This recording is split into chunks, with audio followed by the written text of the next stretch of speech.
Hello mga kasari, it's me again, Julie Meet TV. So for today's video mga kasari ay mag-unbox tayo ng parcel from Shopee. So ito ay dagdag paninda sa ating munting tindahan. Ito mga in-order ko sa Shopee mga kasari ay hindi siya fast moving. So at least kahit hindi siya fast moving, pag may naghanap sa atin ay meron tayong maibigay. At ito na mga kasari ay itong pink ay hindi ko alam anong tawag dyan. Basta yan ay gagamitin ko para sa aking mga listahan. So ito naman ay ang liit lang pala. So ito ay gagamitin ko rin ito sa aking munting tindahan. So yung paint mga kasari ay nabili ko siya sa halagang 45 piso at ito namang nasa box na maliit ay 11 piso yung nabayaran ko dyan sa isang box.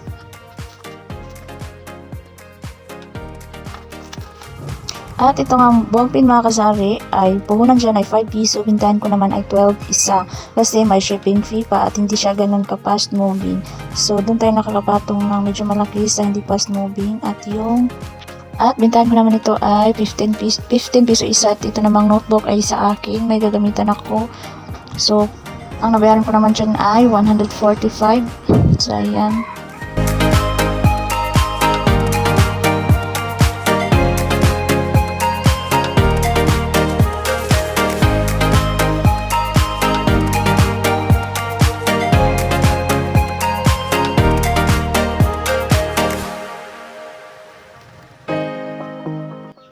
At ito namang box ay mga candy ito from Coco. So ito mga kasari ay mabenta ito sa aking munting tindahan kasi wala na ito masyado dito sa amin na nagbibenta.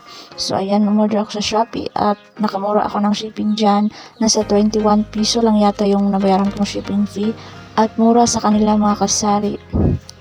Habang tayo ay nag-unbox mga kasari ay meron namang nabili.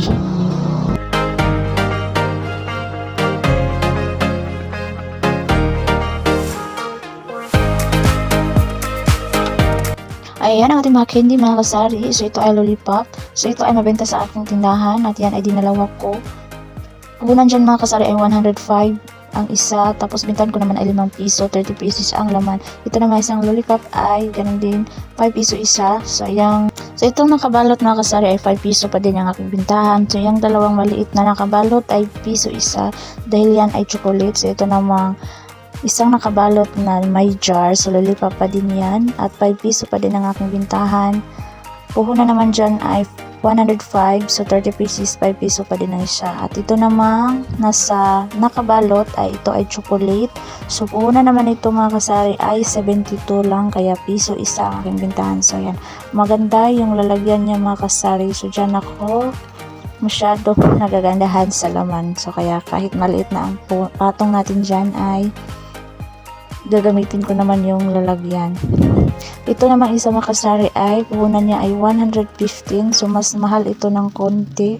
So bintahan ko pa din ay 5 piso isa. So ayan, maganda din ang kanyang lagayan. So ayan ang mga kasari. Ito naman mga kasari ay party pa din ng ating pagbebenta. So ito ay hindi ko mabibenta dito sa ating tindahan dahil ito ay parang clamshell ganun. So ito naman ay gagamitin ko. Mahilig kasi ako sa bake mga kasari. So mag-bake tayo at subukan natin magtinda dahil nagandahan ako nito. So ang nabayan ko dito mga kasari ay 335. So wala siyang shipping. Kaya ako napa-order dahil wala siyang shipping. So yan. Ito ay gagamitin ko. Magbe-bake ako at akin namang ibebenta.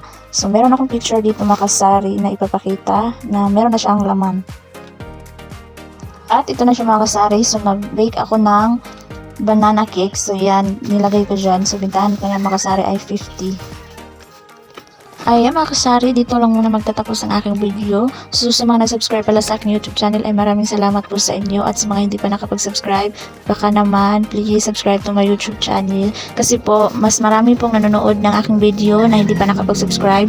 Baka naman pwedeng palambin at ma-subscribe nyo naman ang aking munting channel. Maraming salamat po sa inyong lahat.